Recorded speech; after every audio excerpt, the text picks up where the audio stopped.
नमस्कार, मैं हूं शरद द्विवेदी और आज का हमारा मुद्दा है दिग्विजय मजबूरी या मास्टर स्ट्रोक। दिग्विजय सिंह मध्य प्रदेश की राजनीति का एक ऐसा चेहरा है, वो ज़रूरी भी हैं, मजबूरी भी हैं और कई बार मजबूरी ही ज़रूरी होती है और ज़रूरी ही मजबूरी होती है।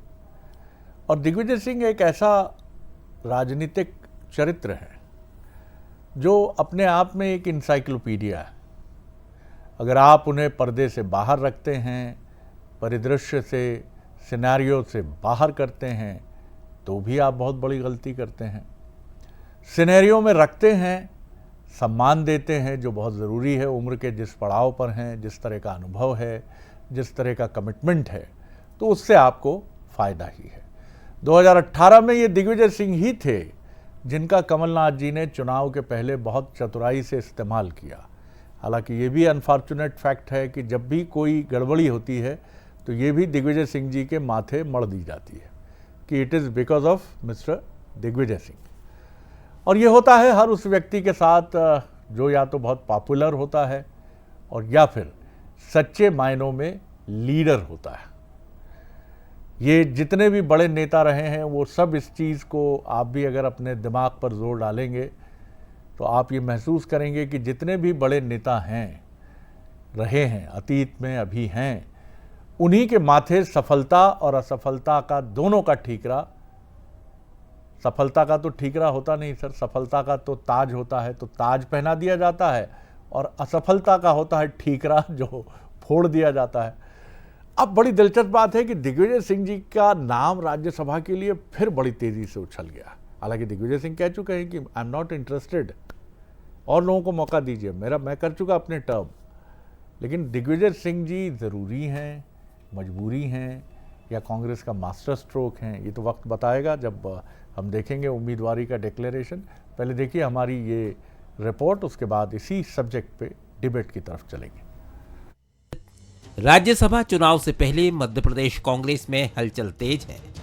18 जून को होने वाले चुनाव से पहले दिल्ली में लगातार बैठकों का दौर चल रहा है। 3 दिन में दूसरी बार मंथन हुआ। इसी बीच पूर्व मंत्री पीसी शर्मा के बयान ने सियासी चर्चा और तेज कर दी है। पीसी शर्मा ने साफ कहा कि दिग्विजय सिंह ही राज्यसभा जा सकते हैं। उनका तर्क है कि पार्टी इस वक्त बड़े और अनुभवी नेताओं को आगे बढ़ाने की रणनीति पर काम कर रही है, जिससे संगठन में एकजुटता बनी रहे और बीजेपी की सेंधमारी की कोशिशों को रोका जा सके।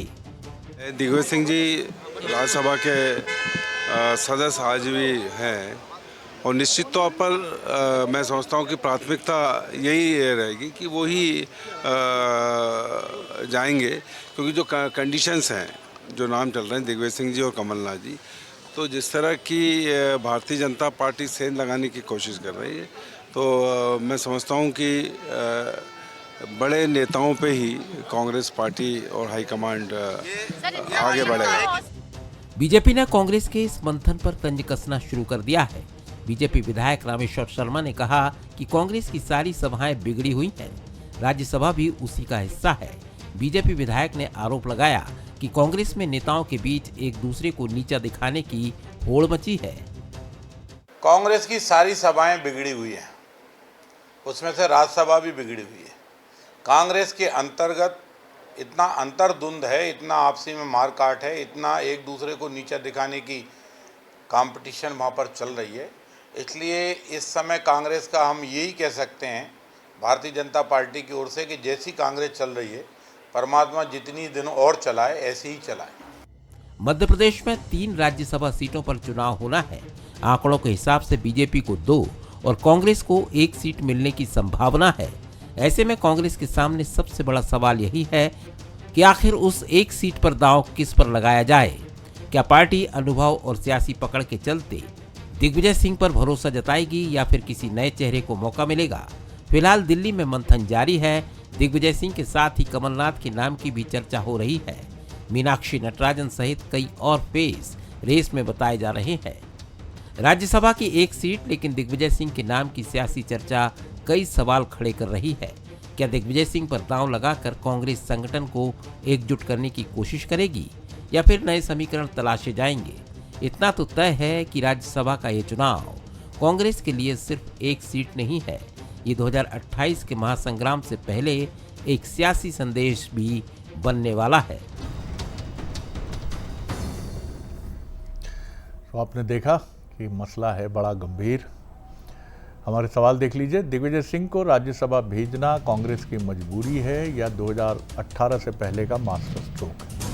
क्या कांग्रेस अनुभवी चेहरे पर दांव लगाकर संगठन में एकजुटता का संदेश देगी? क्या बीजेपी की कथित सेंधमारी के डर से कांग्रेस मजबूत चेहरा आगे करना चाहती है?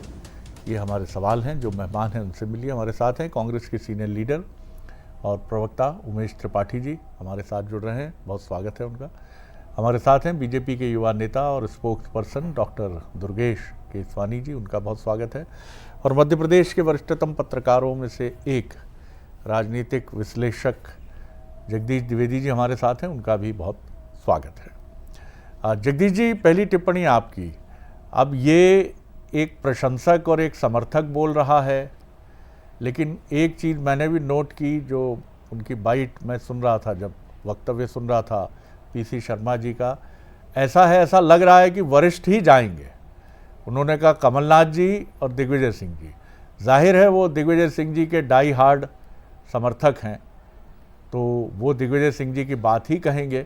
आप कैसे देखते हैं? क्या ये सिर्फ एक उत्साह से भरी प्रतिक्रिया है? किस तरह से आप देखते हैं? क्या वाकई दिग्विजय सिंह बहुत गंभीरता से फिर राज्यसभा की रेस में आगे चल रहे हैं?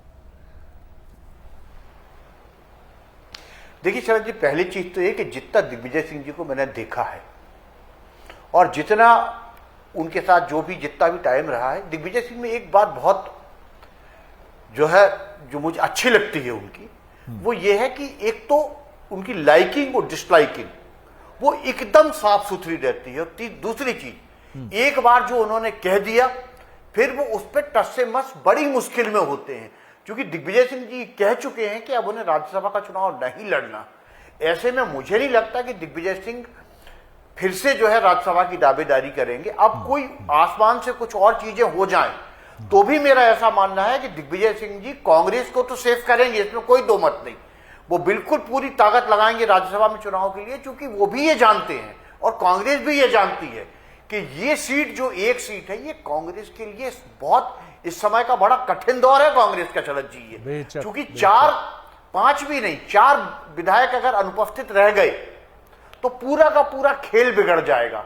और बीजेपी, चूंकि आपने देखा होगा कि इससे पहले जो राज्यसभा के चुनाव हुए थे उनमें 10 राज्यों में जब चुनाव हुए तो बीजेपी ने क्या खेल किया, चाहे वो बिहार का मामला हो, चाहे वो पंजाब का मामला हो, चाहे वो असम का मामला हो। क्योंकि बीजेपी सत्ता में है और जब सत्ता में होती है तो बहुत सारे पावर जो है वो ऐसे अपने आप सामने आ जाते हैं जो दिखाई नहीं देते। मध्य प्रदेश में और बीजेपी अब अटल जी और अडवाणी वाली बीजेपी तो है नहीं कि एक वोट से सरकार गिर जाए और अटल जी कहते हैं कि मैं चिमटी से नहीं छूंगा ऐसी सरकार को। अब बीजेपी तो ऐसी है कि सरकारें खरीद ले पूरी की पूरी, क्योंकि वो आज के दौर की राजनीति कर रही है। इसलिए मुझे नहीं लगता कि ये बात बिल्कुल, लेकिन पीसी शर्मा जी से मैं सहमत हूं, या दिग्विजय सिंह जी या कमलनाथ, इन्हीं दो चेहरों पे मुझे लगता है कांग्रेस दांव लगाएगी, चूंकि उसे अपने विधायकों की भी टूटने की चिंता है। उसकी सबसे बड़ी वजह ये भी है। बिल्कुल, आपकी बात से अगर राजनीतिक विश्लेषण के सिरे को और जो लोग राजनीति को समझते हैं तो निश्चित तौर पर जो ध्रुवीकरण अगर रोकना है तो 2 ही नाम हैं, आप बेहिचक कह सकते हैं, कमलनाथ और दिग्विजय सिंह। क्योंकि ये दोनों नेता ऐसे भी, इसका गणित भी समझिए, ये दोनों नेता ऐसे हैं जो दिल्ली में टिकट दिलाने से लेकर, संकट के समय मदद करने से लेकर, आपके और भी कुछ पर्सनल चीज़ें हैं, बच्चे का कहीं कोई समाधान करना है देश में कहीं भी, तो ये 2 ही राजनेता हैं जो कैपेबल इनफ हैं, जो सक्षम हैं। और जाहिर है कि विधायक ये जानते हैं कांग्रेस के, तो जैसा जगदीश जी ने कहा कि नाम 2 ही हैं और दिग्विजय सिंह जैसा कहते हैं उस पर कायम रहते हैं। वो निर्णय तभी बदलेंगे जब हाईकमान उनसे कहेगा कि नहीं दिग्विजय सिंह जी, आपका सम्मान करते हैं हम, लेकिन चुनाव आपको लड़ना है। डॉक्टर दुर्गेश केसवानी जी, विषय प्योरली कांग्रेस का है, उनके प्रिय नेता का है, जो आपके भी बहुत प्रिय नेता हैं। 2003 से आप उनकी बिल्कुल उनका गाना गाते हुए हर दृष्टि से आगे बढ़ते रहे हैं, और जितना आप उनसे प्यार करते हैं उतना भी चौकन्ना भी रहते हैं आप, क्योंकि आपको मालूम है कि दिग्विजय सिंह जी हैं। किस रूप में देखते हैं आप राज्यसभा के इस गणित को? और बहुत जगदीश जी ने बड़ी महत्वपूर्ण बात की है कि भाई अब बीजेपी की हैसियत तो ऐसी है कि सरकार की सरकार ले आए बाजे गाजे के साथ अपने पास। जी देखिए शरद जी, ये नितांत ही कांग्रेस का आंतरिक मामला है। वो दिग्विजय सिंह जी का नाम ले, कमलनाथ जी का ले, पर आज की जो कांग्रेस की स्थिति है वो एक अनार 100 बीमार वाली है। उधर से सज्जन सिंह वर्मा भी खड़े हुए हैं। आपने अभी एक नेत्री मीनाक्षी नटराजन जी की बात की, और अन्य नेता लंबी फैसियत है, अरुण यादव जी और जितने नेता हैं इनके, वो सब लगे हुए हैं कि कैसे भी करके जीतू पटवारी जी कि हम लोग कहीं पे उस चीज में सिनेरियो में आ जाए। और जो जिस भय की बात हमारे वरिष्ठ पत्रकार साथी जगदीश जी कर रहे थे कि कांग्रेस में भय है, तो वो निश्चित रूप से वो अपने ही लोगों का भार, पूर्व में भी हमने देखा जब मध्य प्रदेश की बात कर रहे थे हम उसमें, तो ये अपने ही नेताओं का बोझ नहीं संभाल पाए। इनके ही उससे में से टूटकर नेता भाजपा का दामन थाम लिया। और आप देखेंगे कि लंबे समय से कांग्रेस के लोग उस कांग्रेस को एक डूबता हुआ जहाज मान रहे हैं और उसको छोड़ते हुए भाजपा का दामन थामने का काम कर रहे हैं।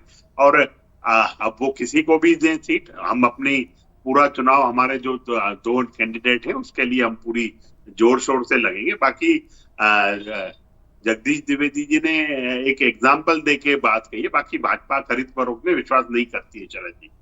इस सादगी पे कौन न मर जाए खुदा, लड़ते हैं और हाथ में तलवार भी नहीं। बहुत बढ़िया दुर्गेश जी, क्या बात कही है आपने कि हमारी कोई रुचि नहीं है खरीद फरोख्त में। जी, और टीएमसी में आज भी देखिए ना, आज भी एक सांसद का इस्तीफा हो गया टीएमसी के। तो आप में तो चुंबकीय आकर्षण ही ऐसा है कि विपक्षी दल खींचे चले आते हैं। हमारा रोल मॉडल है शरद जी, विकास जनता पसंद करती है, इसलिए नेता भी पसंद करते हैं कि ये वही दल है जो सिर्फ विकास कर सकता है देश। भगवान कृष्ण की वंशी का आकर्षण है दुर्गेश जी, कि जब वो उसकी मधुर तान सुनकर विपक्षी दल जो है खींचे चले आते हैं आपकी तरफ।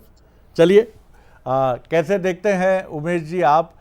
बात सही है कि ये वक्त है कांग्रेस के लिए नई पीढ़ी के साथ वरिष्ठ पीढ़ी का एक आदर्श समन्वय।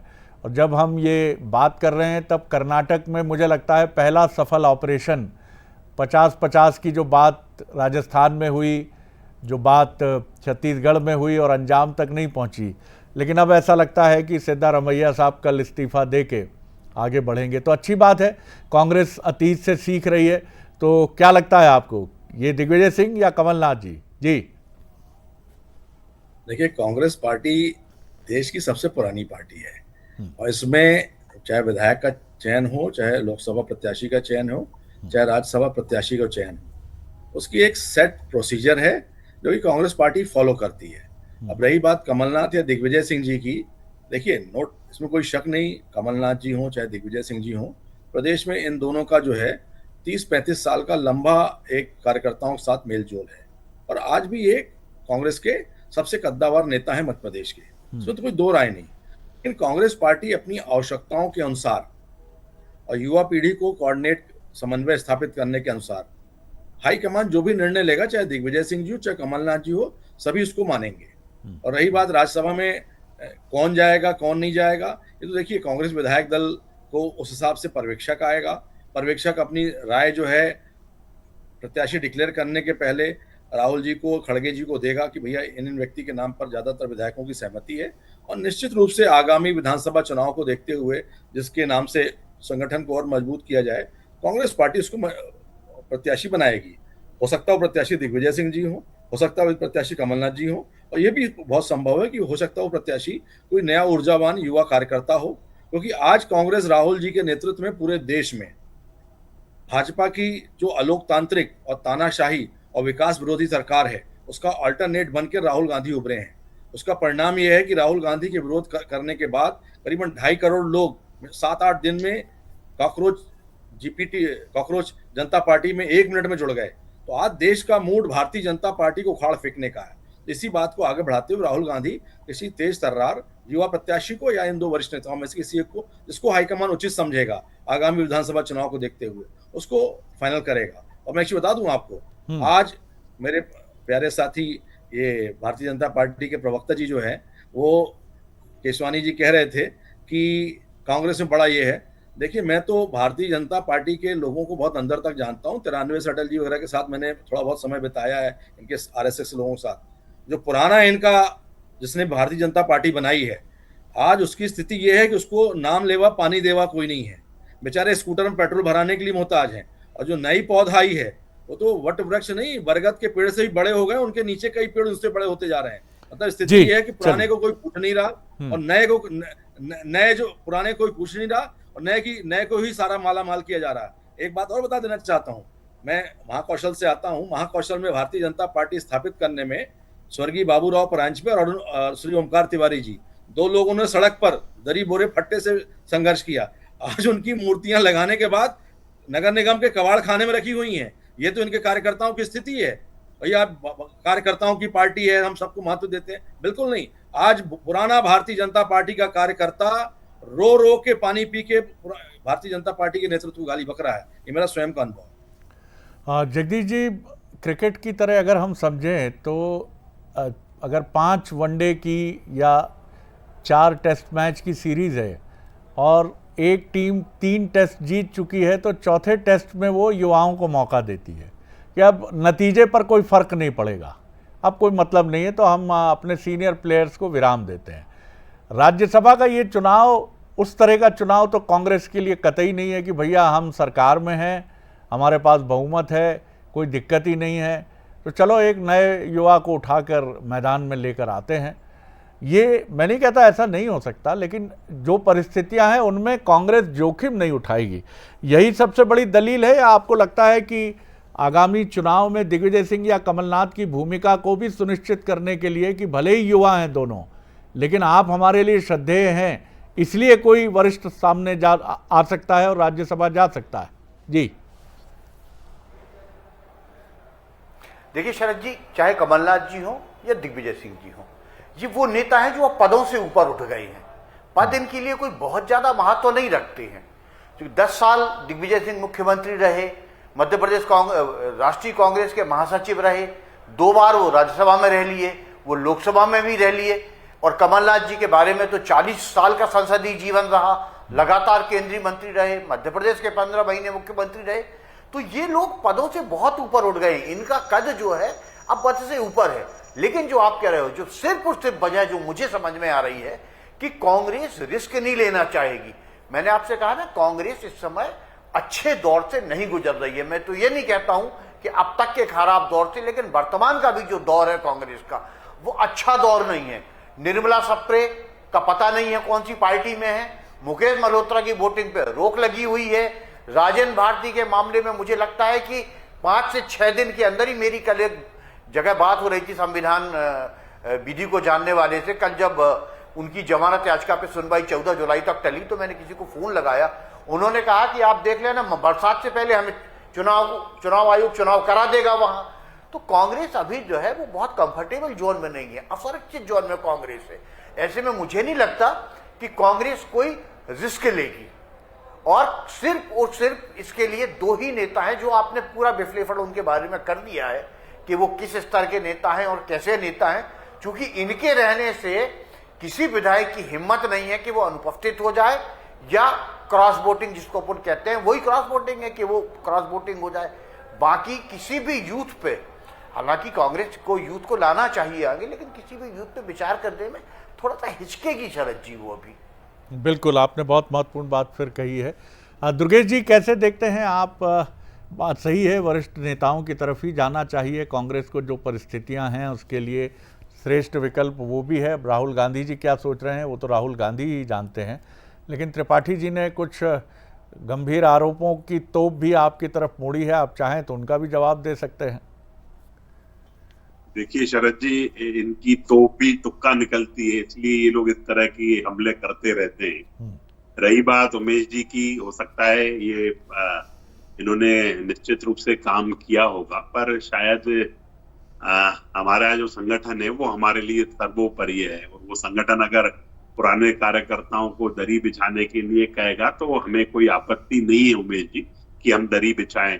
हमें मालामाल होने के लिए हम राजनीति में नहीं आए, राजनीति में एक लक्ष्य को लेकर, सेवा का जो लक्ष्य है उसको लेकर आए हैं। और परेशानी कांग्रेस के साथ क्या है कि आप अपना आत्मचिंतन आत्ममंथन नहीं करते हैं कि आप लोग कहाँ खड़े हैं। आपको इसलिए वो आत्मचिंतन भाजपा की तरफ करते हैं कि आपको लगता है कि हम वहां पे जो बात करके आएंगे उसका आपको कोई फल मिलेगा, तो ऐसा भी नहीं है। हम आपके न तो झांसों में आने वाले हैं न आपकी बातों में आने वाले हैं कि आप क्या सोचते हैं हम लोगों के बारे में। हम उससे परवाह नहीं करते। हम एक लक्ष्य को लेकर अपने आगे बढ़ रहे हैं। हम अपने संगठन को मानते हुए आगे बढ़ते हैं। हम उसी पे काम करते हैं।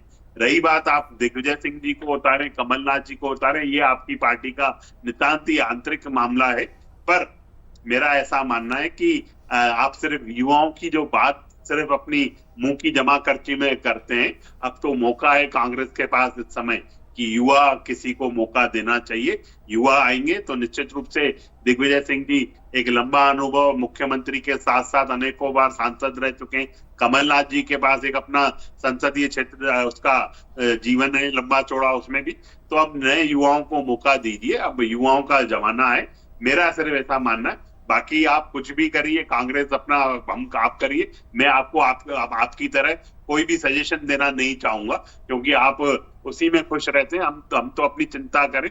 हमारा संगठन हमारे लिए चिंता करता है, यही हमारे लिए काफी है। त्रिपाठी जी जवाब दीजिए। जी नहीं, देखिए केशवानी जी ने तो बड़ा साधुवाद करते हुए जो है मध्यम मार्ग पकड़ लिया। जब मैंने इनके आईना दिखाया बाबूराव परांजपे जी की मूर्ति का और ओमकार तिवारी जी की मूर्ति का, क्योंकि ये तो कहते थे कार्यकर्ताओं की पार्टी है, कार्यकर्ता सर्वोपरि है, सबका ख्याल रखते हैं। मैंने तो प्रमाण पत्र दे दिया बेचारे। साफ करती आई, आप आईना ही साफ करने में लगे हुए हैं। एक मिनट बोल दो, आप करते रहिए आईने को साफ। सुन लीजिए दुर्गेश जी सुन लीजिए, देखिए कांग्रेस की उनकी बात सुन लीजिए। जी जी बोलिए त्रिपाठी साहब। देखिए राजनीति कोई ठीक है, सरकार बनाना ठीक है, लेकिन हम सभी राष्ट्र के लिए काम कर रहे हैं। और कम से कम मध्य प्रदेश में तो ये माहौल अभी अच्छा है, बाकी जगह नहीं मानते हैं कि हम ठीक है, विचारों का आपस में अंतर विरोध है, लेकिन बाबूराव परांजपे और ओमकार तिवारी ने जो खून पसीना लगा के भारतीय जनता पार्टी महाकौशल में खड़ी की है, और उनका इतना अपमान हो कि उनकी मूर्तियां लगा के 10 साल माला पहनाने के बाद फिर उनको कूड़ेदान में डाल दिया जाए, ये आपके लिए सोचनीय विषय है। वो भले आपकी पार्टी के नेता हो, लेकिन हमारे शहर के बुजुर्ग थे, उनका इस प्रकार से अपमान हमें अच्छा नहीं लगता। रही बात राज्यसभा की, राज्यसभा कांग्रेस पार्टी पूरी ताकत से लड़ेगी, कोई क्रॉस वोटिंग नहीं होगी। कांग्रेस हाईकमान जिसको टिकट देगा, चाहे वो दिग्विजय सिंह हो, चाहे कमलनाथ हो, या कोई नया उम्मीदवार हो, वो ईमानदारी से यहाँ से जीत के सारे विधायकों का वोट लेके राज्यसभा में मध्य प्रदेश की एक सीट जो सुनिश्चित करेगा और पब्लिक के मुद्दों को राज्यसभा में उठाएगा।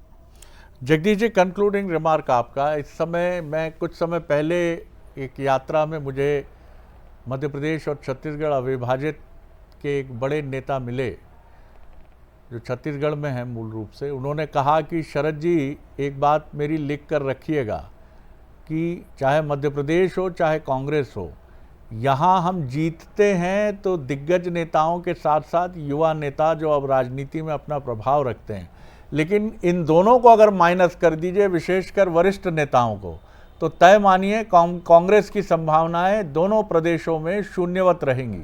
आप सहमत हैं इससे?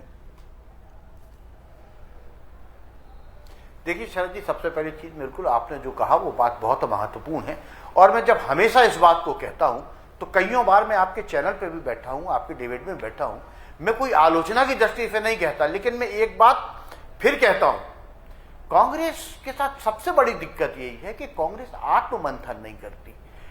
कांग्रेस उन चीजों को बहुत जल्दी नहीं कर पाती। मैं ऊपर से बात कर रहा हूं, दिल्ली से लेके भोपाल तक हर तरह आज की राजनीति में तात्कालिक निर्णय नहीं ले पाती। तात्कालिक आप फैसले लीजिए, जो परिणाम होने होंगे होंगे, क्योंकि वाकई परिणाम वैसे ही होते, आप फैसले लेने में देर करते हो तो भी वही परिणाम होते हैं जो होना है, और जल्दी लेते हो तो भी वो परिणाम जो होना है वो तय होता है। शरद जी, आप एक मिनट में एक बात अपनी कर रहा हूं। आप देखिए, अभी चुनाव हुए, राज्यों के विधानसभा चुनाव हुए, आपकी केवल एक राज्य में सरकार आई, भाजपा की जहां सरकार आई वहां मुख्यमंत्री भी बन गए, मंत्रिमंडल का गठन हो गया, शपथ भी हो गई। आप 9 दिन तक 8 दिन तक मुख्यमंत्री नहीं तय कर पाए। मेरा कहने का मतलब यह है कि आप बहुत बड़ी पार्टी हैं, लेकिन समय के साथ अब आपको फैसले तत्काल लेने पड़ेंगे, परिणाम की चिंता बिल्कुल और आत्ममंथन तो आपको करना पड़ेगा, क्योंकि बीजेपी अब इतना बड़ा वटवृक्ष बन चुकी है। आप लाख उसको बुरा कहते रहिए, लेकिन ये बात आप स्वीकारिए कि वो आपसे जी। किलोमीटरों आगे चली गई है। जगदीश जी, उस तक बढ़ने के एक लिए बड़े आपको नेता, मेहनत करना पड़ेगी। इससे कंक्लूड करूंगा बात को, एक बहुत बड़े नेता राष्ट्रीय राजनीति में कांग्रेस के, उन्होंने ये बात कही कि कांग्रेस अब तय कर चुकी है उसे क्या करना है। उन्होंने कहा हम समझ गए हैं कि हिंदुत्व की तरफ हम कितनी भी ताकत से बढ़ें, लेकिन हम हिंदुत्व को भारतीय जनता पार्टी की तरह हिंदुत्व का चेहरा नहीं बन सकते हैं। हमें ये प्रयास अब रोकना चाहिए। इस समय जो वैक्यूम बना है टीएमसी, समाजवादी पार्टी, आरजेडी के जाने से, तो माइनॉरिटी हमारी तरफ देख रही है। वो कहते हैं, असम के नतीजे बताते हैं, जिस तरह वहाँ बदरुद्दीन की पार्टी किनारे हुई और हमारे माइनॉरिटी के एमएलए की संख्या बढ़ी, ये बताता है कि माइनॉरिटी अब हमारी तरफ देख रही है। अगर हम 80 के दशक की तरह एससी, एसटी और माइनॉरिटी को फिर साथ ला पाए तो हम बीजेपी को तगड़ी टक्कर दे पाएंगे। अब पता नहीं उनकी इस बात को कितना वो चुनाव में उतार पाएंगे, ये वक्त बताएगा। आप तीनों मेहमानों का बहुत बहुत धन्यवाद।